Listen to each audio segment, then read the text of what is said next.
Welcome to The Backstory, a special series from Future of Faith. In each episode, we take a look behind the scenes of projects from the National Storytelling Initiative on Christian Faith and Life. We'll be pulling back the curtains on our own work, sharing the wins and the struggles, and inviting others on to do the same. We're going to learn from each other and build this community together. Hey, everybody. Welcome back to The Backstory. We have returned from our summer vacations. Elizabeth went to Mexico. I went to Minnesota to be with family, and Shannon decided to escape the heat in London. How's it going, Shannon? Staying cool? I am trying my best. I sit here in the heat, not on holiday. So It's like, what did you say? It's like mid 90s Fahrenheit. What is that, Celsius? oh no, I'm terrible. I can just go. It is You 9. aren't you are like a full British citizen now. Isn't that like part of the test? When I see Celsius, I can go, oh, that's about 85 to 90, but I can't I Go can't. the other way. All right. And as a Texan, 90 degrees is like nothing, right?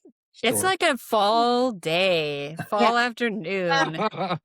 Yeah, except it's a different kind of heat, and there's no AC, and the buildings all keep the heat in. So anyway, I'm having to remind myself I love the heat and I love the sun. And There you go. There you go. That'll the power of a positive mindset. Plus, after this is over, you can just go swim in the Thames for a while, cool off a little bit. yeah.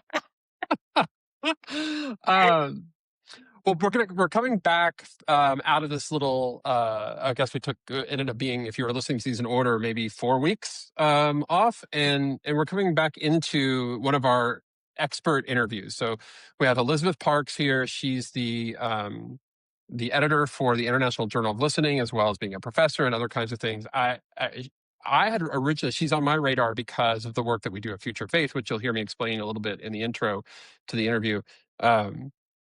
But I found her to just be extraordinary. I mean, incredibly thoughtful. You'll see how, I think in the interview, how germane her work is to what we're all doing in storytelling, telling on this other side of it in terms of listening. So we'll listen to that interview, and then we'll come back and hear what Shannon and Elizabeth have to say about it. All right. Hi, everybody. I'm here with Elizabeth Parks. So this is another in the series of expert interviews that we've been doing alongside the sort of grantee profiles that make up the bulk of what we do here on The Backstory. Elizabeth, thank you so much for being with us. I'm really excited for this. Yeah, I'm thrilled to join you. Thanks for the invitation, Josh. Your work has become really important to what we do at Future of Faith because, we say like listening is sacred, and, we built these sacred listening tools, and we've got all this research about faith formation and listening. And in your whole career is built around listening. As I was telling somebody about this interview before, a couple of days ago, they're like, there's an international journal of listening. Absolutely. And it's and I don't say, I know I'm an academic, formerly anyway, and a nerd, but I don't say this about all subfields, certainly. But not only is there an international journal of listening, but it is fascinating. It is genuinely some of the most interesting and useful stuff that I come across in the field of academia. You're the editor of it, so this is also like introduction/praise. But most of our audience, of course, will have no idea about this. Can you just talk a little bit about tell us about the field, how you came to it, what it does, why you're interested in it, all that stuff. Yeah, of course. Well, you mentioned being an academic at some point, but a nerd, and I think sometimes an academic, always a nerd. And so for me, I'm definitely entering this listening space, both in practice and kind of nerding out on it as well. But for me personally, I love the field of listening because it's so multifaceted. It's so interdisciplinary. There's so many different pieces to it that go beyond what most people think when they think about listening. So oftentimes, we hear things like, we just listen, or they're not listening to me. But my question for a long time now has been what do you mean by that? What does it mean to listen well? And what's the impact on all of us as we show up in our spaces and our in and outs of the everyday life in the ways that we listen? So I grew up biracial, bicultural in the Midwest. And so I have one strain of my family on my dad's side that are immigrants from Hong Kong, ethnically Chinese. And then one side on my mom's side that's from Southwest Nebraska, farming It's a territory. typical Midwest story. Totally typical Midwestern small town, what you would expect.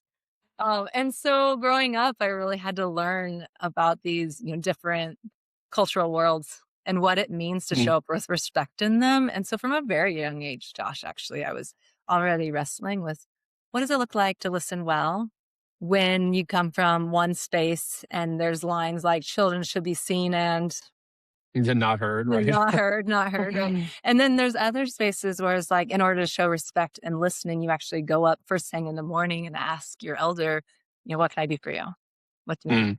And show presence through that. And so as a kid, I was learning about listening, and it was part of what I loved about cross-cultural engagement and just showing up in the world was entering with curiosity and presence and showing kindness and respect. And then much later in life, I started working with a global nonprofit with the deaf community. And during that decade of my life, had a chance to sit down with the most amazing deaf community leaders across Latin America and the Caribbean. And what I like to say is that, oftentimes people will joke, like, you work with the deaf community and now you study listening. What's the connection there? And it's a joke and a play on words off of hearing. But honestly, the deaf community has taught me so much about what it means to listen well, to listen deeply. And so through that time of my life, I got to experience a little bit more about the listening field as a whole. That's more than Mm. just hearing. That it's also about showing up our whole selves with all our different senses, and sitting with each other in ways that really matter, opening ourselves up to change. And so I guess I would just land a little bit of, that introduction of myself to say that what I love about the field of listening is that there's space for all of us to show up in Yeah. ways that we need to, and that we're able to ethically, culturally, politically, socially, spiritually, and inhale and exhale together. And so that's the heart of what listening scholarship actually is what is it and how do we do this well and co-create our worlds in this kind of magical way. And how long have you been the editor of the journal now? I am on my third year this year and have the most amazing team of co-editors. So anything that happens there, as editor in chief, I am in charge of a lot of it, but I just have an incredible team, the editorial board, and other folks who I work with. So I definitely don't want to take all the credit for that work. Sure. Sure. To me, I find that that's like some of the best, like the rest of the parts of being a leader in an organization, I could take or leave. But the part where you get to sometimes assemble, but at least get to work with other people, I find to be so like that is the joy of it. It's really, really great. Now this might seem a little bit odd. We're on a storytelling podcast talking about listening.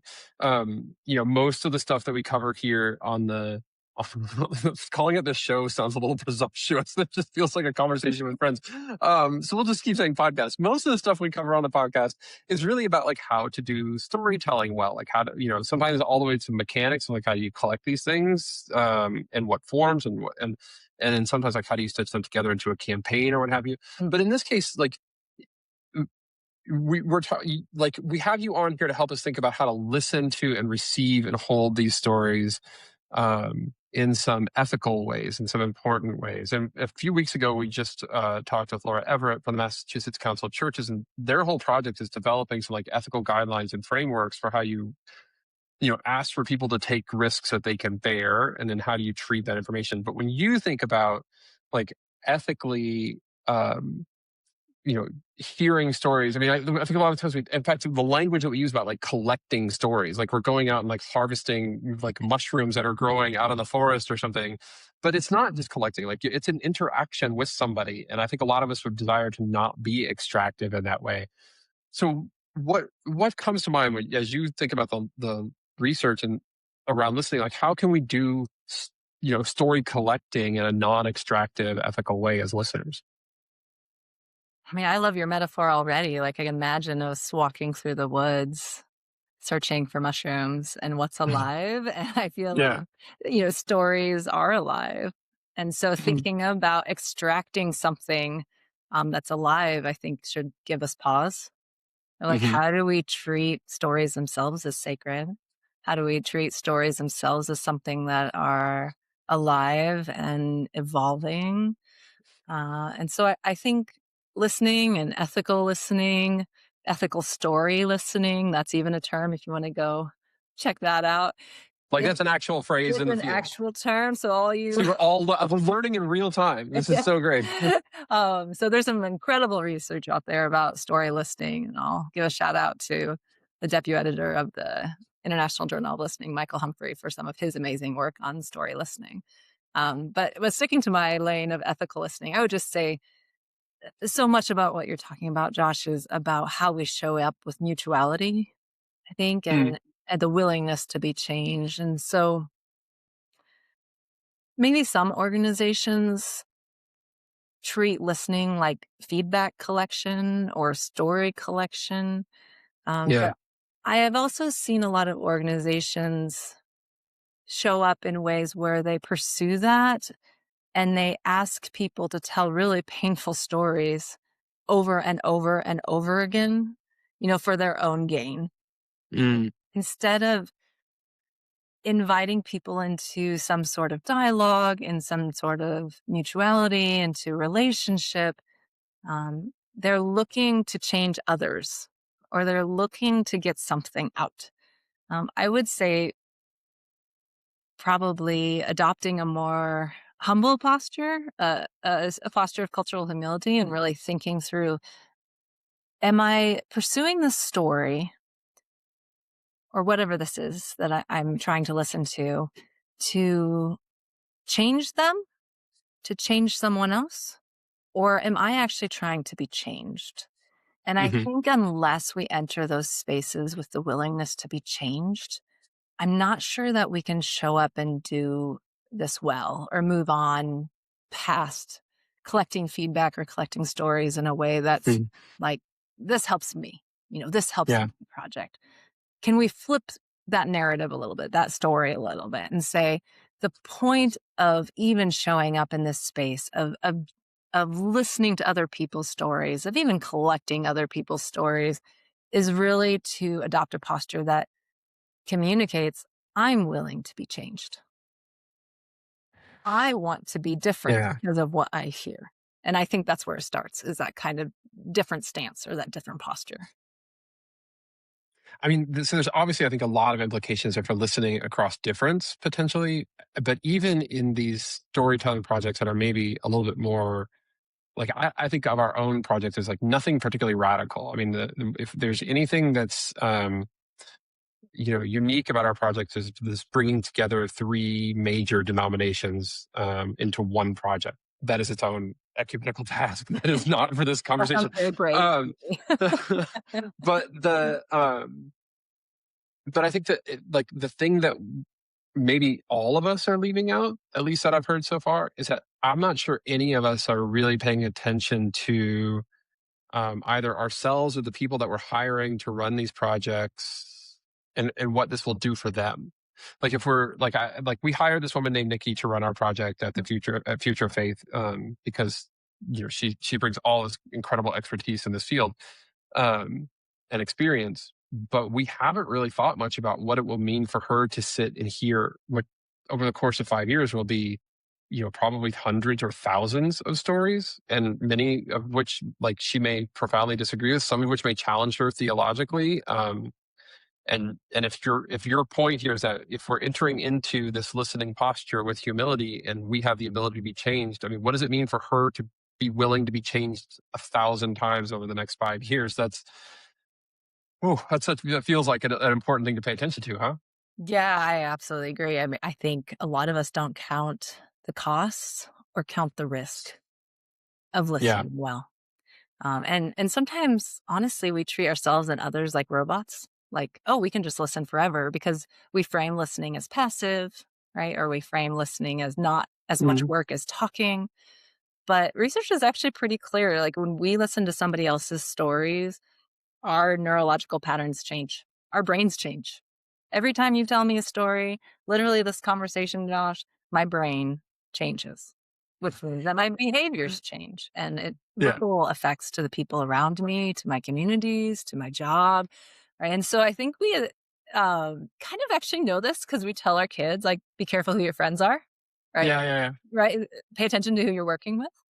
But I don't know if it like boils down to what we're talking about right here, which is that the very act of listening is incredibly risky. Yeah. Hmm. And that risk has to be entered into with a lot of caution and care. And when we show up, like either asking or demanding other people to listen to particular kinds of stories, we're actually asking or demanding that they change. And that's a big ask. Um, Yeah, I was laughing because I was thinking your poor brain has to be changed by this conversation with me. I think Whatever it that's was true. The it. I do think that's right, and I think a lot of us are proposing at some level campaign work. Like we are trying to change, not necessarily. I think not. It's not often that we're trying to change the storyteller's behavior or perspective. I'm not sure that there's many projects I've heard of, if any, like that, where they're explicitly engaging in the act of storytelling as a point of formation.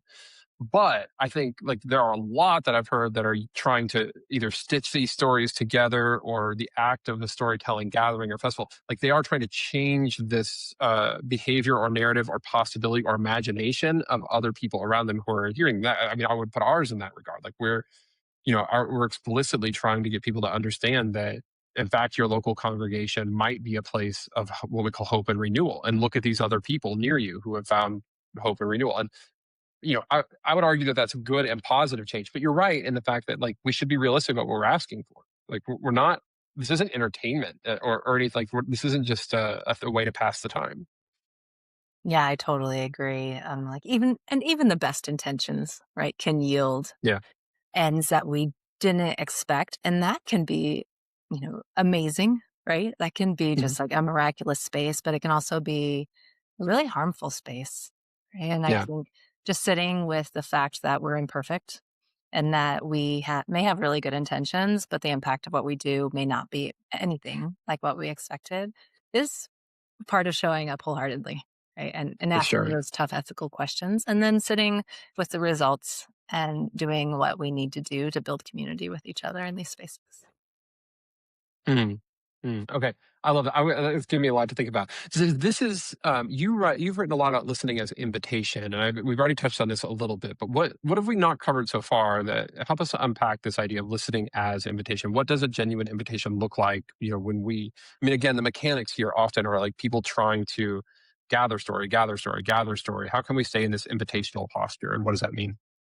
Yeah. Well, I mean, if I'm honest, sometimes when I'm even just talking to myself a little bit, right? Like I'm communicating with myself. Um, I I sometimes invite my authentic self, and at other times I'm not very open to it, right? Depending on the Mm. day, depending on how I'm feeling, depending on how I'm showing up. And I think that's true with how we treat each other too. And so when I think about listening as invitation, what I mean by it is one, that listening is how we open space for somebody else to speak. And that way that we create that opening will shape the way that they speak. Right. So we're on this amazing podcast. Mm. We're on a particular platform and everything here is shaped in some way by the technology that we're using, by what we're able to see behind each other, with each other. Right. And that's shaping how we show up to each other and shaping what we say. If we were in the same room, Josh, and we had, 12 hours in front of us and we weren't Hmm. trying to record it all, we would maybe speak in a different way, right? We might kick our feet up. We might just be much more Yeah. casual. Um, Yeah.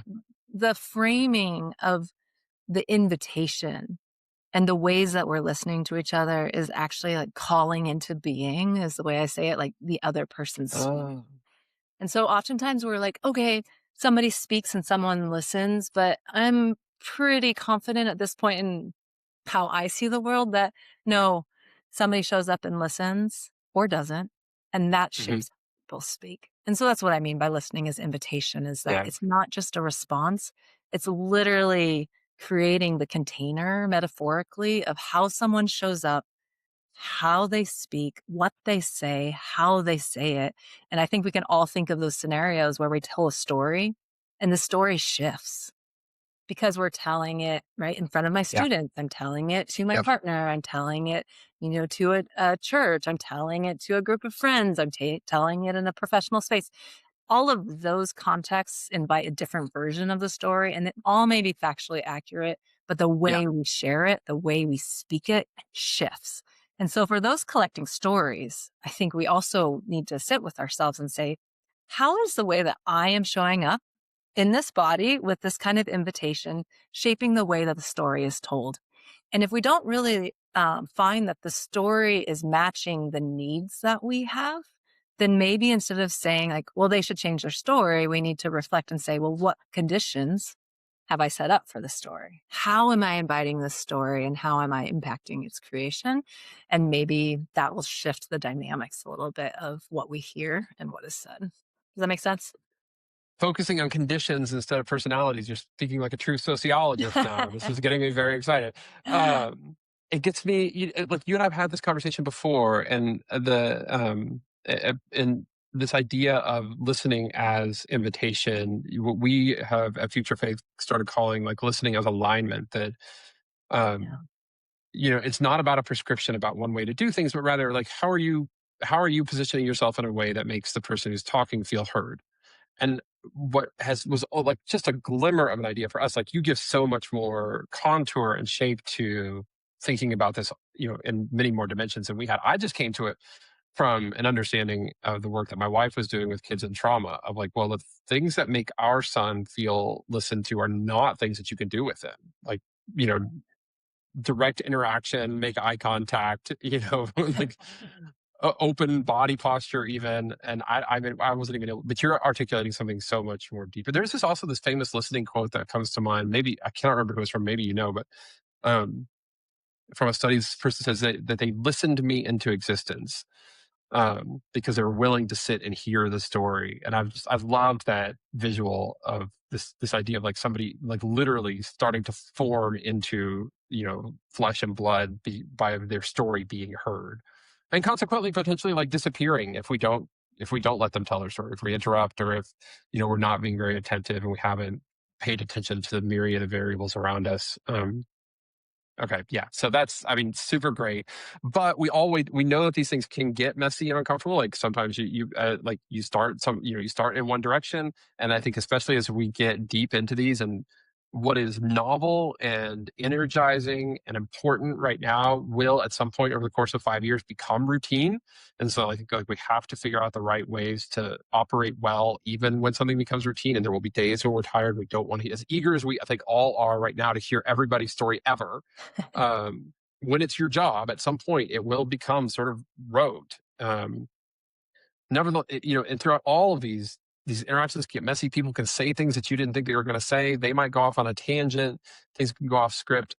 In this framework of ethical listening, how do we handle that tension, where people might be thinking like, especially as we hire people who hire people to run these projects, they might be competing with like, well, I have to do this for my job, and also there's a real human being in front of me.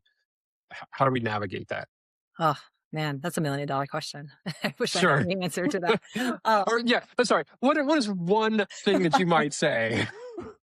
I mean, I think there's just a tension there, right? Like on one side, we have this invitational posture of humility, right? And slowing everything down and taking the time that things need and being accountable and being reciprocal. At the other side of things, oftentimes we're like, nope, there's demand, there's urgency. Like Hmm. we have to get this thing done. It's kind of a transaction because I just, I'm moving from thing to thing to thing. But I think there's something in all of that tension where we can just refuse that this will be an extractive process. Like we actually can locate ourselves a way in the listening process where we reflect on the question of who's benefiting the most. Like we can all benefit Yeah. times from genuine communication and Right. dialogue.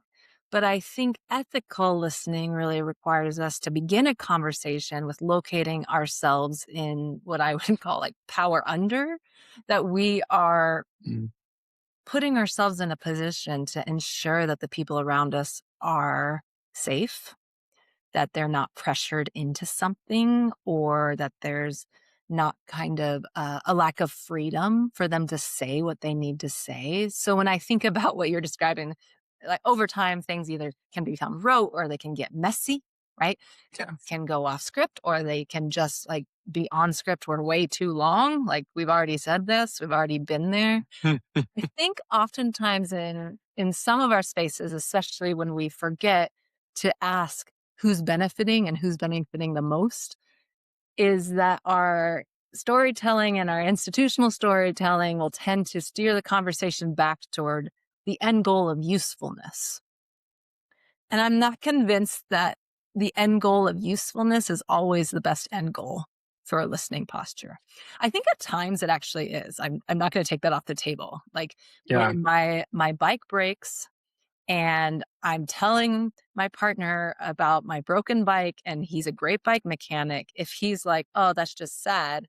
Nope, I actually want to be useful here. Like that's my bike, right? Um, Mhm.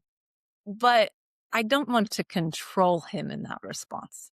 Yeah. Don't want to mandate that he must fix my bike.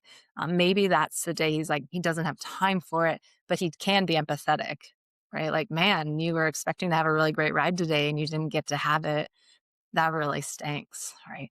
Mhm. And so I think we have to hold open space, I guess is how I want to like meander my way to an answer here, Josh, is Yeah. that when we think about listening and storytelling and story listening, there's so many different kinds of listening. And if we always have as our endpoint usefulness or fixing something or Yeah. being as comfortable as possible, because honestly, discomfort is often where learning happens, right? Then I think we rush to resolution and we really miss out on what could be a revelation instead. And that would be one way to kind of go at Yeah. holding that open, ethical listening posture is to stay open rather than rushing to a single end every single time. And I'll just add here from the perspective of our audience in this project, these projects. I mean, there's one of the goals of listening is not just informational but transformation. I mean, I think a lot of the people here, and including again, I'll use Nikki. I won't speak for others. I'll talk about our own organization. I mean, she's a pastor, and when she's hearing these stories, I mean, she's going to do it with a pastor hat on, and so the transformation of the other person is probably going to take some sort of primacy. And if that means like, hey, this is great, I got my story told, and I'll get out, like if that's all that person needs. But if that person needs something else, she's gonna, and we would want her to take the time to do that work.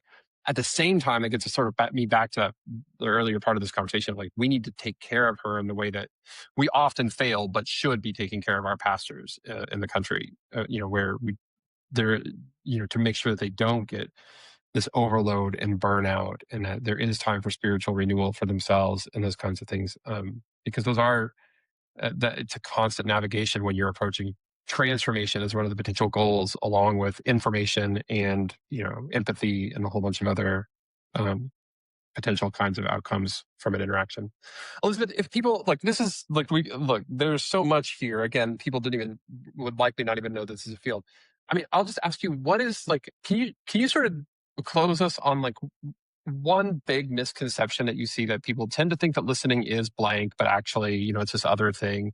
And where could people go to start learning more about this who are not specialists? I mean, not academics in the field, but do you have any resources or anything that you would offer as like, here's a good way to, get your feet wet? Yeah. Well, I think the thing that comes to mind first, as far as that you think this, but it's actually this kind of Yeah. moment, is I think people tend to think of listening as an on off switch. Like I am either listening or I am not listening. Yeah. But in reality, it's a range. And I think kind of going back to that metaphor of invitation, like if I invite you to my house, Josh, you are so welcome. you can come onto my front landing, you can come into my front door, you can come into my living room, you can come into my dining room, into my kitchen, but there's actually parts of my house I am not going to invite you into, right? And I Yeah, yeah, think yeah. that as we think about listening as an on-off switch, oftentimes what you're describing as potential transformation and burnout, right? And just the distress that comes with hearing really difficult stories over and over and over again. And I'm speaking from my own personal lived experience, is that when we do an on off switch, we don't know how to create really good boundaries about and around our own Mm, selves as listeners. That I can show up as a listener and still have a boundary around what I'm going to listen to, for how long, for what intent, and for what goal. And to be able to know ourselves well enough to be able to say, you know what, I'm going to listen this much mm, instead of that much, right? I'm going to listen you into my front porch. I am not going to listen you into some other spot in my house that is much more close to me, mm. right? As somebody who, we're just getting to know each other. And so that's my actually piece of practical advice, is just to Yeah, make the mental shift and the behavioral shift from listening as an on off switch to there is a range of invitations that we can make to people. And it is up to them to respond as far as how far and they want to come into our house, like how comfortable they are. If they want to tell a story that stays on the front porch, then I want to be the kind of listener that meets them there. mm, And if I'm the kind of listener today because I'm tired and I'm extroverted out and I've heard, a lot of difficult stories today, that needs to stay on my front porch and not invite them any further in, yeah, I'm okay with that too. And so I think giving ourselves the grace and the space to show up as listeners in the ways that we need and not constantly force ourselves into going further and further and further and further will help us not tear a muscle in our yeah, listening yeah. and create those boundaries. And knowing that you can operate well at all of those things, like you can operate well as a front porch listener, and you can operate well as a dining table, and even deeper. That is so useful. This idea of like there's ways to be effective in all those spaces. Yes, exactly. So I'd invite everybody to check in with themselves before they show up at their very difficult holiday table and figure out what kind of listener I'm going to be Yeah, in this yeah, moment, and recognize and give ourselves the grace that we can listen well, we can listen ethically while still having boundaries around what that listening looks like. Did I answer your super question, Josh? useful. Absolutely. And what about resources? Any place that people should, a book or a podcast? I mean, a website. Of What would you course, offer? clearly. Yes, everybody can go to futurefate.org. But that is not, we don't like cut the cutting edge of research around listening. But yes, you can certainly learn all about sacred listening there. Well, you can always go to the International Journal of Listening. You can reach out to me at Sage Consulting. There's so many great listening scholars and practitioners out there in the world that I don't actually know where to start. But if you're Yeah. interested in this, please don't hesitate to reach out and I will get you connected. That's what I love the most, is helping getting people connected. So I will get you connected with the resources you need. And your website is worth going to. It's Elizabeth S. Parks, or ElizabethParks.org.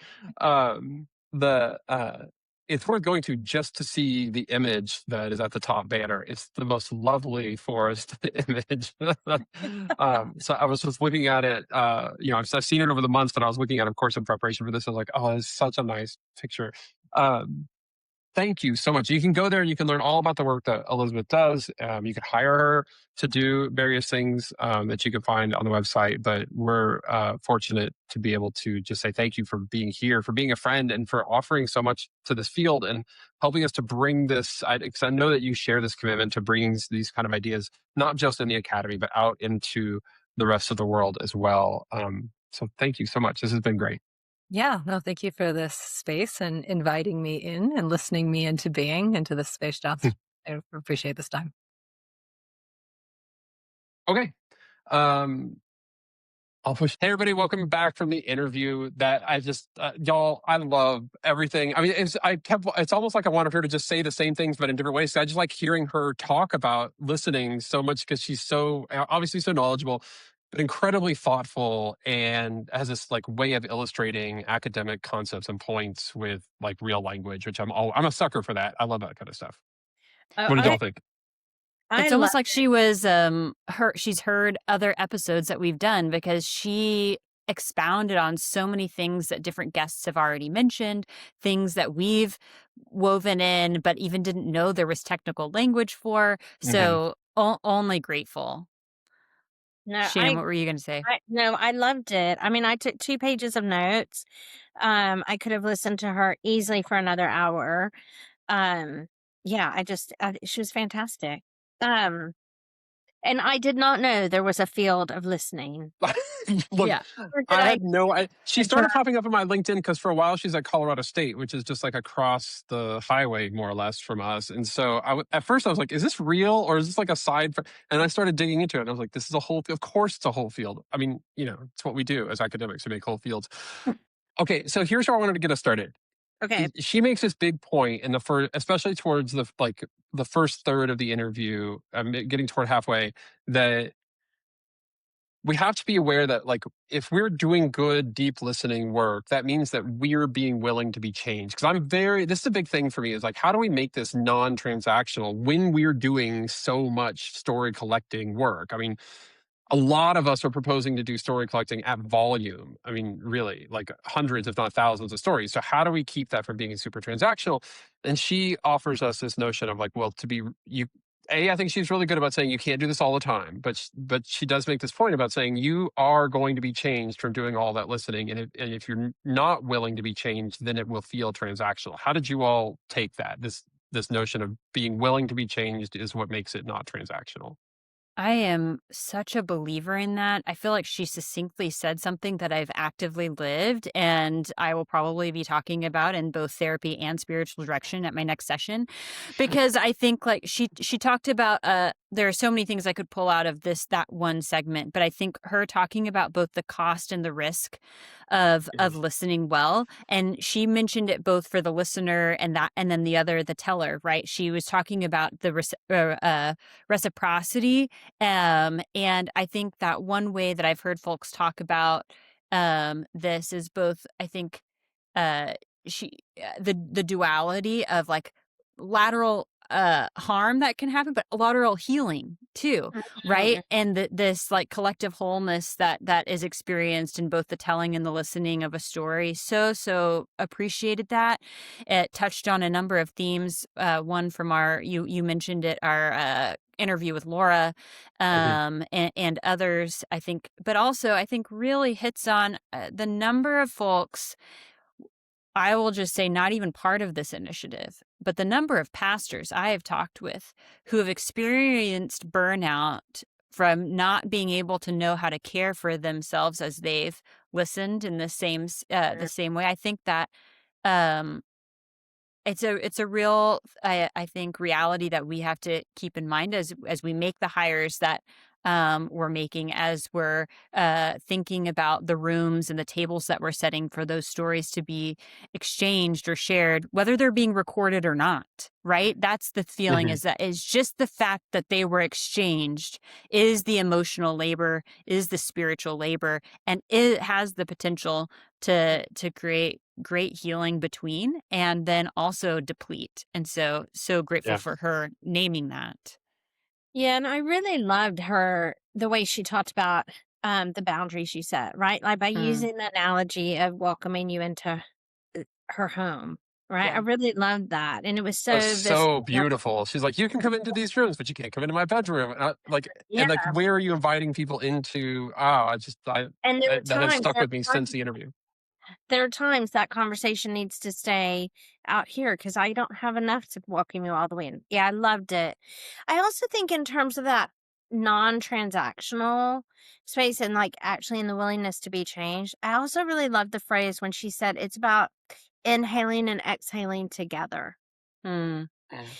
And I thought there's something in that that felt really beautiful, that that's the work of storytelling, right? yeah. That's this work that's happening, and that is sacred work. It is Right. Mhm. spiritual work. It is transformative work, right? And it's for both, for the healing or I don't know. But I loved it. And so I thought about that a lot. And I think that's also part of what keeps it from being transactional because we're in it together in a different way. Well, and So, her like, talking. Oh, go ahead. I was gonna say, it reminds me a little bit of Sam Wells's in the Nazareth Manifesto, when he says like the being with is like when you recognize that my healing is wrapped up in your healing.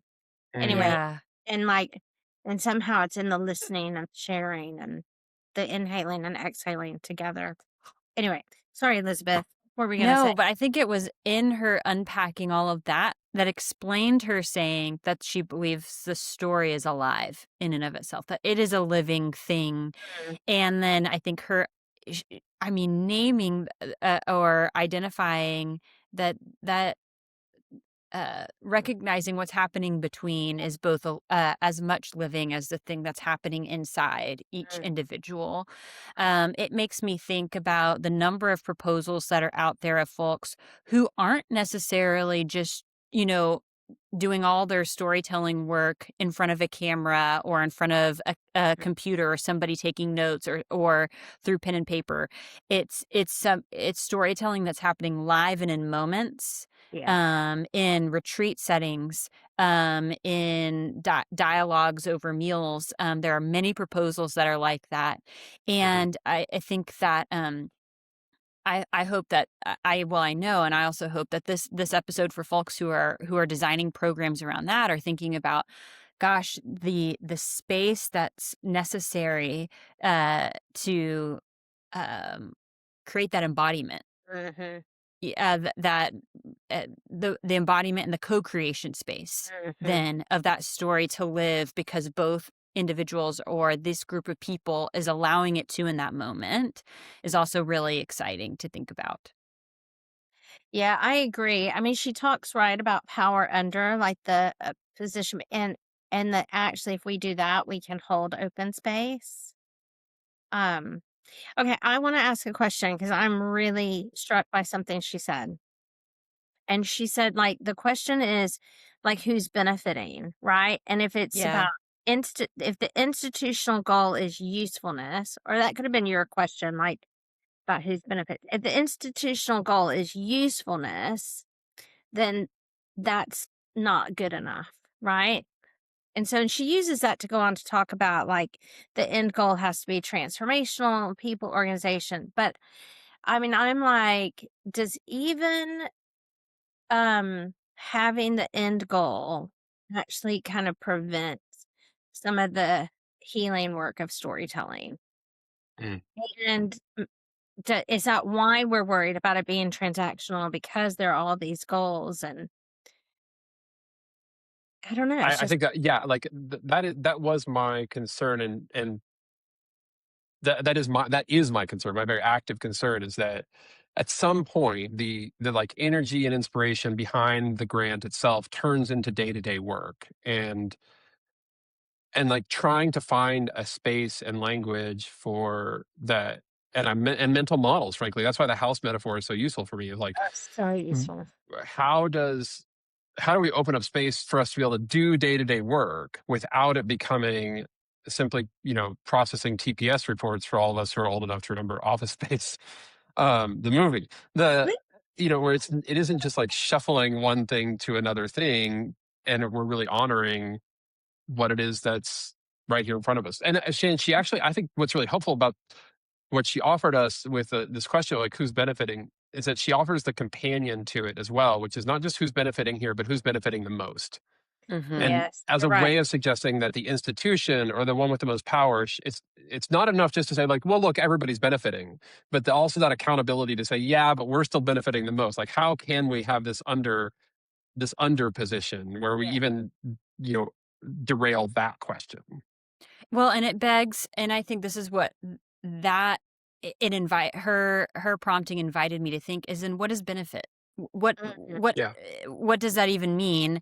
And I think, Shannon, thinking about outcomes, it made me think, like, are we even trying to are we thinking about the right outcomes Yeah. then? And I don't know, I think I've heard you say, if you measure what you measure what matters, otherwise what you measure becomes what matters. Yeah. And I feel like it's so that it made me think about that ultimately, if our outcomes are a red herring for where we're trying to go and benefiting the wrong group of people, or or not mutually beneficial, then how do we not avoid outcomes in general, but reevaluate them?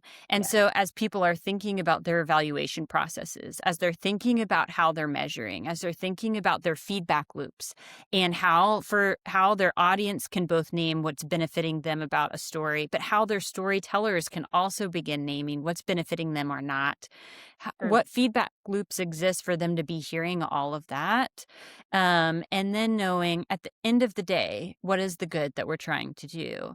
Is it that and then how do we know what are those indicators along the way, and then not get distracted by all these other things? But I am curious, but I guess the other piece that gave me that's all really fluffy and soft and nice feeling. And I'm like looking at Josh as this, like, measurement person, like who makes like Excel sheets out of this stuff, but am grateful that what she's talking about as a person in the academy is that this is a field, not just to feel good about, but to actually be able to see movement within. Mhm. Yeah, I do. It's interesting because she did start talking. She started naming what could potentially be some better end goals, like discomfort, like not rushing to resolution. Like, I don't know. Like, actually, when we don't try to button things up, maybe Yeah. that's kind of in the power under, right? Like to just let the story be the story, and to let it transform us. Anyway, Josh, you were gonna jump in. No, I mean, I can just to offer that. I mean, I think one of the really incredibly powerful things, even if you're not a measurement person, even if you don't know like how to operationalize whatever your goals are that you're going for, what I think she does most helpfully is open up that space to remind us that what we should always be cognizant of, which is that in the pursuit of the goals or objectives or aims that we have for our projects, we're also likely to unintentionally cause damage in some ways, whether it's to the people that we've got. Like you heard me talk about Nikki, and like, in real time, I'm processing through this. Like, oh man, I'm like, we're asking Nikki to listen to hundreds, if not thousands, of these stories over the next 5 years. How are we supporting her? We currently have no plan for that, but we should, right? Like, or if it's on the person telling the stories, and I think just recognizing that that is going to exist. There's no way to like design an objective narrowly enough or justice wise enough that precludes any harm, can make us less defensive when it comes back to us to say like, hey, that was not awesome, or like I felt like, or somebody said I didn't feel like that process was really honoring, or the way that my story got used is actually very representative of my truth. It can, I think, understanding that ahead of time, it's going to happen, we should try and guard against it. But the reality is you can never get away from it completely, means we can be more open-handed than to say, to make it right as well as we can, whatever harm has been caused, and to hopefully see off as many of them at the pass as possible. Yeah. No, I think Because I that's don't think I've read through the journal. I like the journal a lot. It's actually really accessible for non-specialists, but there isn't like a magic, wand being waved of like, this is how you do listening and how you measure impact. Well, and I get excited about not just what how entering in with the purpose of knowing that we're going to be changed as a listener. I get excited about that at an interpersonal level and a very human level, but I also get excited about, what does it mean for an entire team of people to be doing that?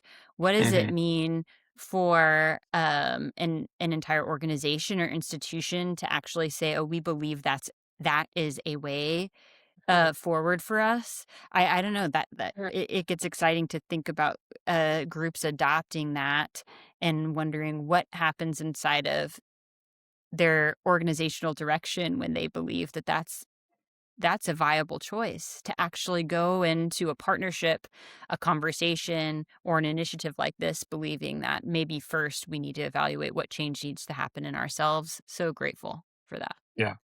One thing that I found myself thinking about in listening to her is like where storytelling isn't narrative change, and Mm, like storytelling, it can be a lot of different things, um and I don't know, like it can change us, like just the sacred act of telling our story, and it can change us, but that doesn't mean it's narrative change, and that's okay, mhm. right? Hmm. That has value in and of itself. And I don't know, I just found myself circling around that a little bit as she was talking about stories and listening, and yeah, that was it. I don't know what you were thinking as you listened. Yeah, I think it made me want to be broader with my definitions of all of these things, Yeah. actually. It made me want to be more open to reconsider, which is then, I mean, like making her case, right? Just in listening to her and Josh talk changed me. Is that how am I being limited by my one only lived experience of this type of work? Mhm. And so I'm excited that in interviewing not just her and these experts, but interviewing these initiatives is how does that begin in us listening to these things, us gathering together, how does it begin to expand our imagination of what it is we're even doing Yeah. inside of these initiatives and Yeah. projects, you know? What are Yeah. we even doing here? Well, and it's That is how sometimes it feels that way, and it's helpful to have these Yes. I think that's part of why, like when she comes at this, and how we started the commentary here, like it's a real academic discipline, is not like in and of itself all that. Like there are bajillion academic disciplines. There's an association for everything. There's an academic discipline, but it does provide like a little bit of like a solar powered light off in the distance in what can often feel like this dark wilderness of like, oh, there's a guidepost out there. Somebody else cares about it. Like Yes. we're not just crazy for thinking that storytelling and listening can matter. yeah. No, it's so true. Hey, have you worked with her, Josh? So we have not had a chance to yet. We have through like her interview with me was a part of a conversation that had been going on for like a month or so before that and continues now because we have written her into Christian practices grant with you, Shannon, actually. So, not if, but when our Christian practices proposal gets funded, all of us will get to work together. Yeah. Um, because, yeah, we think, and we'll keep finding, in fact, and now we're writing, I think she knows this. Maybe she'll find out when she listens. We've written her in as a consultant on a Templeton grant that we're proposing right now, too. Oh, cool. Yeah. That's very great. cool. Well, I'm here Um, one day. And the other plug I'll put in is that a lot of the storytelling grants are being done through academic institutions. People need tenure; they need to write papers. I found that the International Journal of Listening, to be very receptive to multiple disciplines. So if people are out there and they're thinking about the evaluation of their project and they want to write an article or something, I'm not going to speak for them, but I would say you should definitely check the journal out. It's again, it's not filled with such specific disciplinary jargon that people wouldn't find their ways through it. I think you could, if you were wanting to pitch an article for sure. But yeah, I just think that there's so much in those pages of that journal and in some of these books and things that Elizabeth is talking about that really is so germane to much of the work that we're doing. I know it's not a story listening grant, like it's a storytelling grant. We're going to be but it's useful to spend some time Mm. um, thinking through this sort of other side of the equation. As we wrap up here, Shannon, Elizabeth, any other thoughts about this? No. I'm going to sign up for the journal. I'm going to read everything that they put out. I truly, I'm like, how have I not been doing that already in my work? So only grateful, Josh, for you to lift Elizabeth up as a resource and as a voice to be paying attention to. Right. No, agreed. I can't wait to like explore more of her resources and to figure out how I can meet her. So, Yeah, and, you know, who else needs to like collaborate? Yeah. for sure. Okay, well, thanks everybody. We'll be back again in 2 weeks with more of the backstory. You've been listening to the Backstory podcast. For all the episodes and more resources, head over to www.futureoffaith.org/storytelling.